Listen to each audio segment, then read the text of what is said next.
नमस्कार, मैं मनीष सिंह आप सभी का साहित्य संसार यूट्यूब चैनल स्वागत करता हूं। आज मैं आपके सामने एक नया वीडियो लेकर के प्रस्तुत हूं, वर्ण विचार। इसके पूर्व हमने आपको संधि का वीडियो बनाया था। तो संधि के वीडियो में मैंने स्वर संधि की जो पांचों भेद हैं उनको नियम और उदाहरण से समझाया गया था। व्यंजन संधि रह गई थी। व्यंजन संधि को बीच में इसलिए रोकना पड़ा कि जब तक हम इसका अध्ययन नहीं कर लेंगे, वर्ण विचार को अध्ययन नहीं कर लेंगे, तब तक व्यंजन संधि समझ में नहीं आएगी। इसलिए मैंने व्यंजन संधि को बीच में रोक करके उसको वीडियो ना बना करके पहले मैं वर्ण विचार का वीडियो बनाऊंगा, तत्पश्चात जो है मैं व्यंजन संधि का वीडियो बनाऊंगा, जिससे आप लोग व्यंजन संधि आसानी से समझ सकेंगे। आइए देखते हैं वर्ण विचार होता क्या है। हिंदी भाषा में जो व्याकरण का जब प्रश्न उठता है, जब गद्य की व्याकरण की बात होती है, तो उसमें 3 बिंदु पर विचार किया जाता है। हिंदी गद्य व्याकरण, हिंदी गद्य व्याकरण में 3 बिंदु पर विचार होता है। पहला होता है वर्ण विचार, दूसरा होता है आपका शब्द विचार,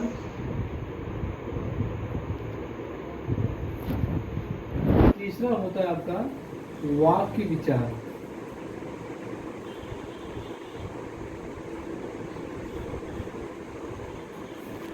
ये 3 हिंदी गद्य की व्याकरण में 3 विचार या 3 अध्याय जो होते हैं बहुत ही जरूरी होते हैं।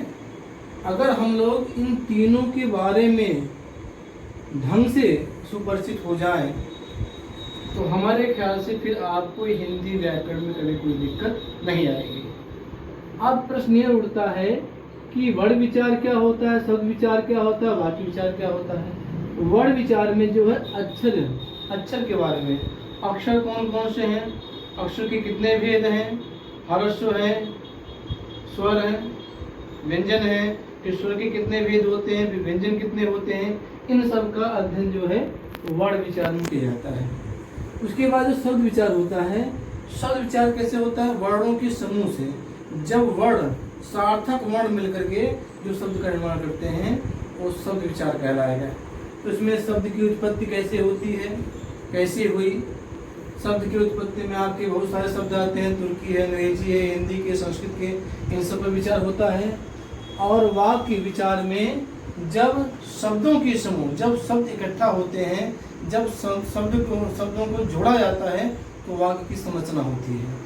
ठीक है, तो वाक्य विचार में वाक्य कितने प्रकार के होते हैं, सरल वाक्य, मिश्र वाक्य, संयुक्त वाक्य, बहुत सारी चीजें हैं।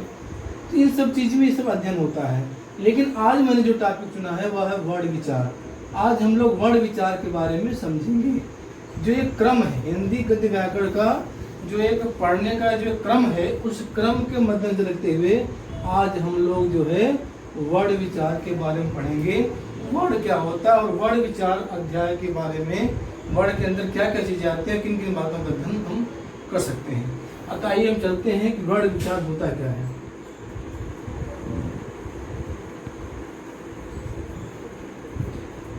तो वर्ण को हम अक्षर भी कह सकते हैं। कह सकते हैं अक्षर। अक्षर क्या है, नः क्षरति इति अक्षरः। एक कह सकते हैं नः क्षरति इति अक्षरः, सरल भाषा में।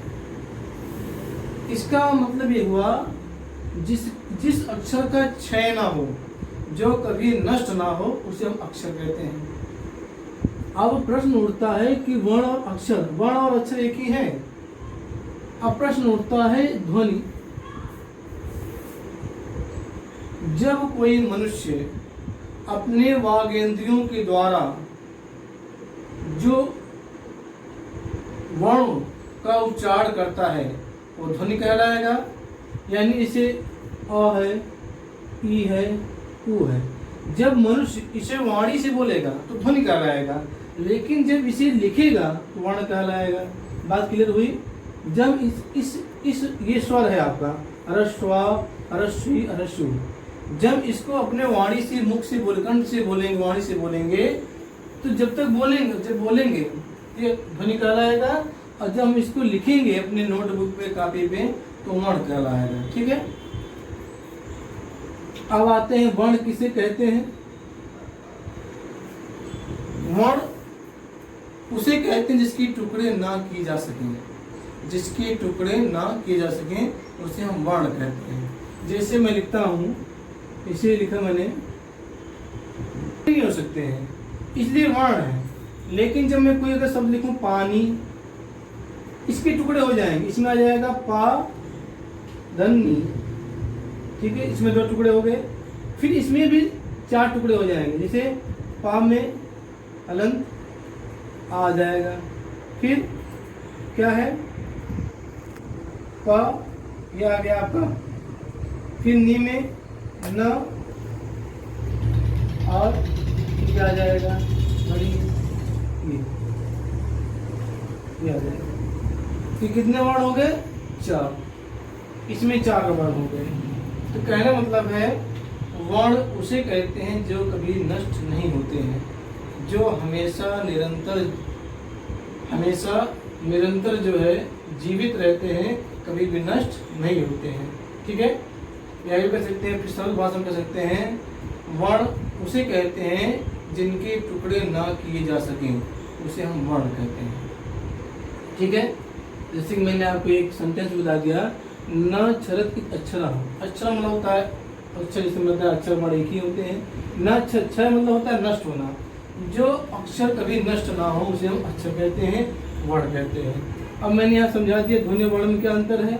जब हम आ ई उ को हम बोलते हैं तो ये ध्वनि कहलाएगा, जो उच्चारित करते हैं, जब उच्चारण इसका करते हैं तो ध्वनि कहलाएगा।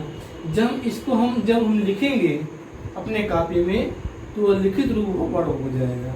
ठीक है, अब हम देखते हैं कि वर्ण, हिंदी वर्णमाला में कितने वर्ण होते हैं और उनके कौन कौन से भेद हैं। पहले हम समझते हैं कि वर्णमाला क्या होता है। एक आसान भाषा में इसकी परिभाषा होगी, वर्णों के समूह को वर्णमाला कहेंगे। ये तो आसान हो गया, लेकिन जब हम व्याकरणिक नियमों से बताएंगे तो वर्णों के उच्चारण स्थान के समूह को वर्णमाला कहेंगे।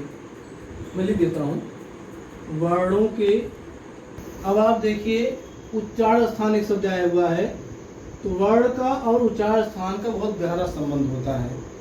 मैं आपको आगे बताऊंगा कि उच्चारण स्थान क्या होता है और कौन सा वर्ण का उच्चारण स्थान क्या होगा, इसको मैं बताऊंगा।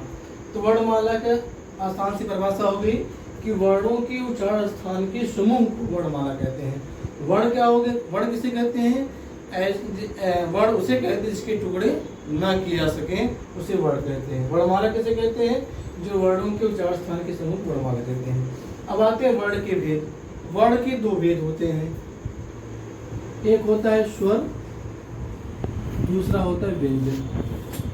ठीक है, ओके।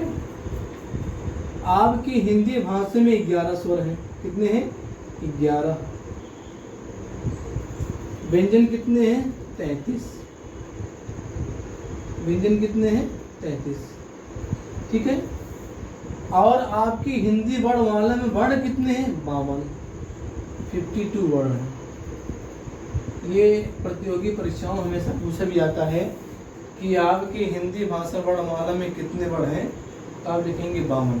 ठीक है, अभी मैं बताऊंगा, अभी तो ये 11 और 33 हैं, ये 52 नहीं होंगे, कुछ और वर्ण है। जब क्रम आएगा धीमे धीमे आपको समझाने का प्रयास करूंगा। ठीक है, तो वर्णमाला में कितने वर्ण होते हैं, हिंदी भाषा में 52 होते हैं। स्वर कितने होते हैं हिंदी भाषा में, 11 होते हैं। व्यंजन कितने होते हैं, 33 होते हैं। ठीक है, ये वर्ण के भेद हैं, 2 भेद हैं, एक स्वर एक व्यंजन। ठीक है, अब हम समझते हैं स्वर किसे कहते हैं। स्वर उसे कहते हैं जिनका उच्चारण मुख से बिना बाधा के कर लेते हैं या होता है।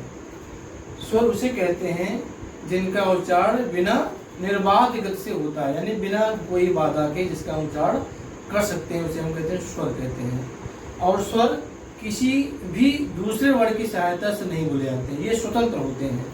फिर सुनिए, जो जिसका उच्चारण हम अपने मुख से बिना किसी अवरोध के या बिना किसी बाधा के हम उसका उच्चारण कर लेते हैं, उसे हम स्वर कहते हैं। स्वर किसी वर्ण के सहारे से नहीं बोले जाते हैं, ये स्वतंत्र होते हैं। ठीक है, ये स्वर के बारे में बताया मैंने। अब हम देखते हैं स्वर कितने हैं। पहले हम समझते हैं कि स्वर के भेद कितने हैं। तो स्वर के जो है तीन बताते हैं, तीन है। एक है ह्रस्व स्वर, ह्रस्व स्वर, दूसरा है दीर्घ स्वर और तीसरा है संयुक्त स्वर, संयुक्त स्वर। ठीक है, ह्रस्व स्वर जो होते हैं इसे मूल स्वर कहते हैं, मूल स्वर। जैसे अ ह्रस्व अ, ह्रस्व ई, ह्रस्व उ और री। ठीक है, इसे कहते हैं मूल स्वर। और ह्रस्व स्वर कहते किसे हैं? जिन स्वर का उच्चारण करने में अल्प समय लगता है, अल्प समय लगता है, उसे कहते हैं ह्रस्व स्वर। दीर्घ स्वर किसे कहते हैं? दीर्घ स्वर उसे कहते हैं जो ह्रस्व स्वर से दुगना समय में लगे। जिस स्वर का उच्चारण करने में ह्रस्व स्वर से दुगना समय लगता है उसे हम दीर्घ स्वर कहेंगे। संयुक्त स्वर ऐसे स्वर जिनका उच्चारण करने में हमें दीर्घ स्वर से ज्यादा समय लगता है और जो दो स्वर मिलकर के बनते हैं उसे संयुक्त स्वर कहते हैं। जब दो स्वरों को मिलाया जाता है तो संयुक्त स्वर बनते हैं, और जब दो स्वरों को, जो दो समान स्वरों को मिलाया जाता है दीर्घ स्वर बनते हैं, समान स्वर। ह्रस्व स्वर आपको मैंने बता दिया, ह्रस्व आ, ह्रस्व ई, ह्रस्व उ और री। ठीक है, ये मूल स्वर है, इसे बोलते हैं मूल स्वर। अंग्रेजी में इसे वावेल बोलते हैं। और दीर्घ स्वर क्या है? दीर्घ स्वर उसे कहते हैं जो ह्रस्व स्वर के उच्चारण के दुगना समय जो लेता है उसे दीर्घ स्वर कहते हैं। और दीर्घ स्वर जो होते हैं वह ह्रस्व स्वर को मिलाकर बनता है, ह्रस्व स्वर को मिलाकर बनता है। जैसे ह्रस्व दीर्घ आ, दीर्घ ई, दीर्घ उ। ठीक है, ये आपके दीर्घ स्वर हैं। आ कैसे बना मैं बता देता हूँ आपको। आ प्लस आ, ये बनाकर बड़ा आ हो जाएगा। ये ई कैसे बना? ई ई, ये बड़ी बन गई। ऊ कैसे बना? ऊ ऊ, बड़ा हो जाएगा। इस तरह से बनेगा। तो ह्रस्व स्वर मैंने क्या बताया? ये मूल स्वर होते हैं जिनका उच्चारण करने, ऐसे इन स्वरों का उच्चारण करने में बहुत ही कम समय लगता है। दीर्घ स्वर उसे कहते हैं जो ह्रस्व स्वर की तुलना में उनसे दुगना समय लेते हैं, उसे दीर्घ स्वर कहते हैं। दीर्घ स्वर ह्रस्व स्वर को मिला करके बनता है। संयुक्त स्वर उसे कहते हैं जो ह्रस्व और दीर्घ स्वर से ज्यादा समय लेते हैं उच्चारण करने में, उसे संयुक्त स्वर कहते हैं। इसका निर्माण जो है ह्रस्व और दीर्घ स्वर मिलकर के संयुक्त स्वर बनते हैं। जैसे मैं बताता हूँ, संयुक्त स्वर में आपका आ जाएगा ए, ऐ, ओ, आओ। ठीक है, ये कैसे बने? ए कैसे बनता है? आ प्लस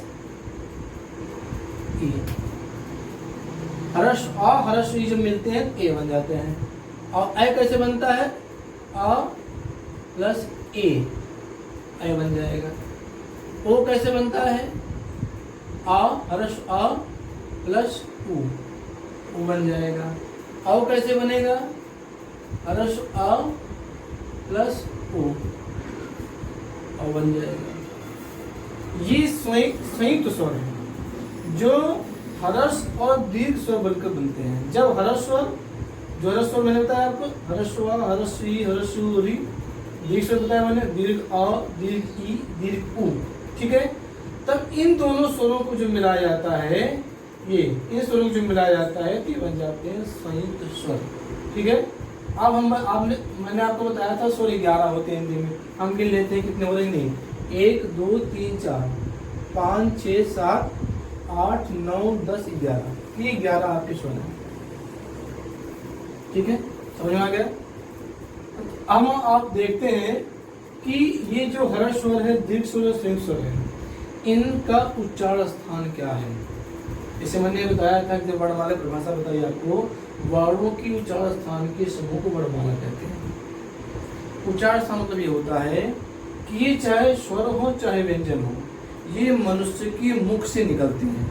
मनुष्य की मुख से, मनुष्य की मुख के 6 भाग हैं।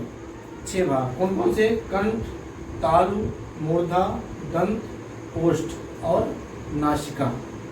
ठीक है, 6 भाग हैं।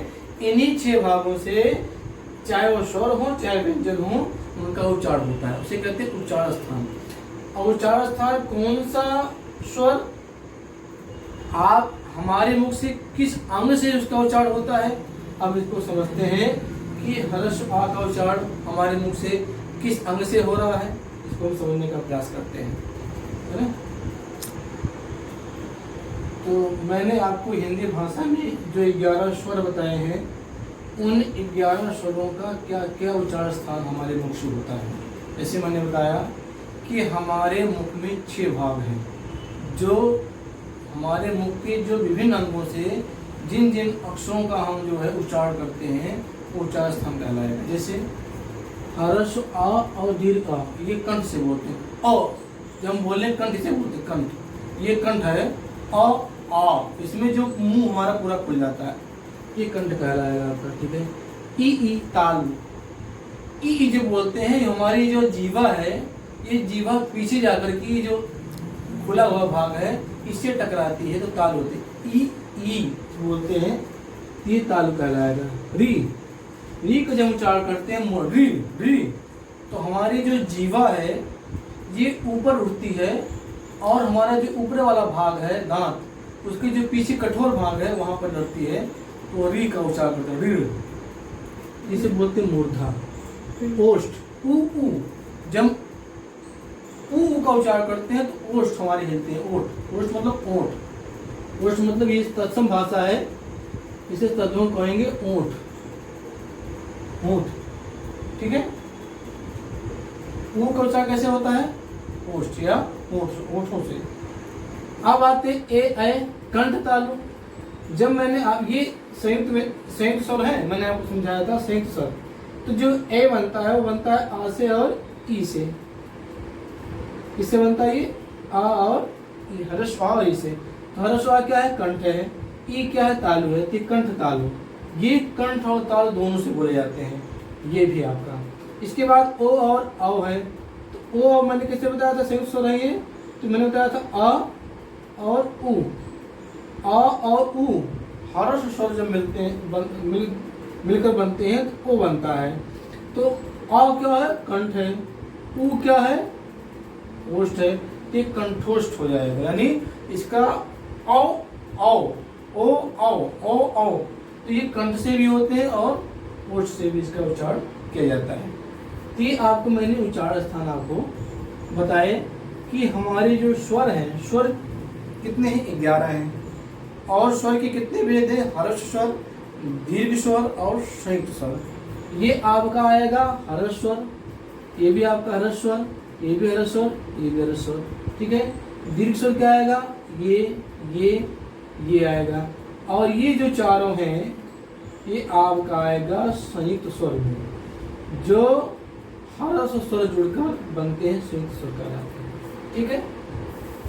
अब प्रश्न उठता है कि इन स्वरों का प्रयोग हम कैसे करते हैं। जब शब्द लिखते हैं या कोई शब्द लिखते हैं तो वहाँ पर कैसे इसका प्रयोग करते हैं, उसे बोलते हैं मात्रा।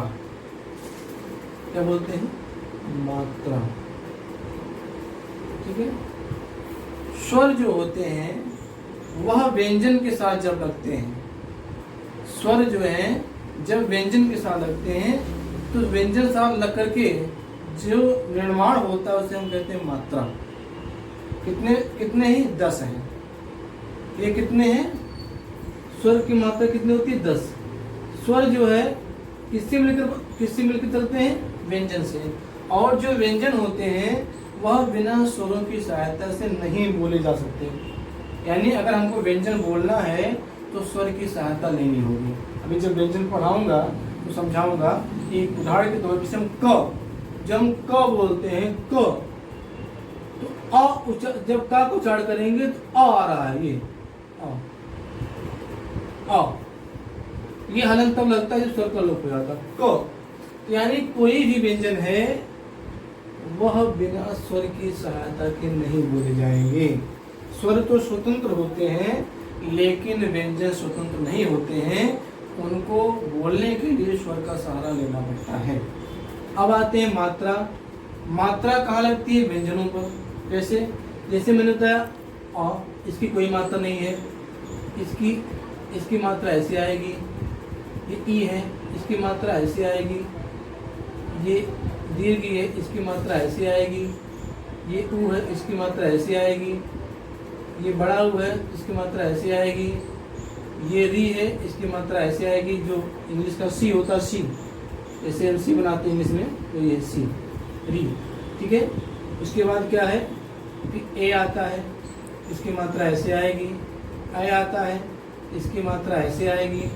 ओ आता है, इसकी मात्रा ऐसे आएगी। औ आएगा, इसकी मात्रा ऐसे आएगी। ये मात्राएं हैं। कितनी मात्राएं? 10। इसको छोड़ दीजिए, 11 स्वर है, इसको छोड़ के 10 मात्रा हो जाएगी। हम व्यंजन में कैसे इसका प्रयोग करते हैं? जैसे मैंने लिखा का, की, कु, क्री, के, कै, को, कौ, इस तरह से जो स्वर होते हैं वह व्यंजन में मात्रा के रूप में प्रयोग किए जाते हैं। जो स्वर होते हैं वो व्यंजन में मात्रा के रूप में प्रयोग किए जाते हैं। ये जो होते हैं मात्रा 10 मात्रा होती है। कितनी मात्रा होती है? 10 मात्रा होती है। तो मैंने आपको वर्णमाला के अंतर्गत आने वाले जो स्वर और व्यंजन हैं, फिर मैंने आपको स्वर की परिभाषा बताई। स्वर उसे कहते हैं जिनका उच्चारण स्वतंत्र रूप से होता है। ये हमारे मुख से बिना किसी बाधा के निर्बाध गति से हमारे बाहर निकलते हैं। ये स्वतंत्र होते हैं, जब स्वर कहते हैं। और जो मात्रा होती है वो 10 होती है। मात्रा जो है व्यंजन के साथ लग करके चलती है। तो मित्रों, आज मैंने इस वीडियो में आपको वर्ण विचार के अंतर्गत आने वाले वर्ण के बारे में बताया। वर्ण किसे कहते हैं? ऐसे वर्ण जिनके टुकड़े न किए जा सके उन्हें वर्ण कहते हैं। वर्णमाला कैसे कहते हैं? जो वर्णों के उच्चारण स्थान के समूह को वर्णमाला कहते हैं। वर्ण हमारे हिंदी में 52 वर्ण हैं। और हिंदी वर्णमाला कितने भेद हैं? 2 भेद हैं, स्वर और व्यंजन। स्वर कितने हिंदी में? 11 हैं। स्वर के पुनः जो है 3 भेद हैं, हर्ष स्वर, दीर्घ स्वर, संयुक्त स्वर। और मैंने कौन से स्वर का क्या क्या उच्चारण स्थान है मैंने बताने का प्रयास किया। और मुझे पूरी उम्मीद है कि आपको ये वर्ण विचार के अंतर्गत आने वाले स्वर के बारे में आप लोग आसानी से समझ सके होंगे। और आपको कहीं कोई भी दिक्कत होती है तो हमारे YouTube चैनल साहित्य संसार में जाएंगे, कमेंट में लिखेंगे और मैं आपकी समस्या का दाम ऐसा संभव अवश्य करूँगा। अब मैं अगले वीडियो में आपके सामने जो दूसरा पार्ट रह गया है वर्णमाला के अंतर्गत व्यंजन, उसके बारे में हम लोग पढ़ेंगे। तब तक के लिए धन्यवाद।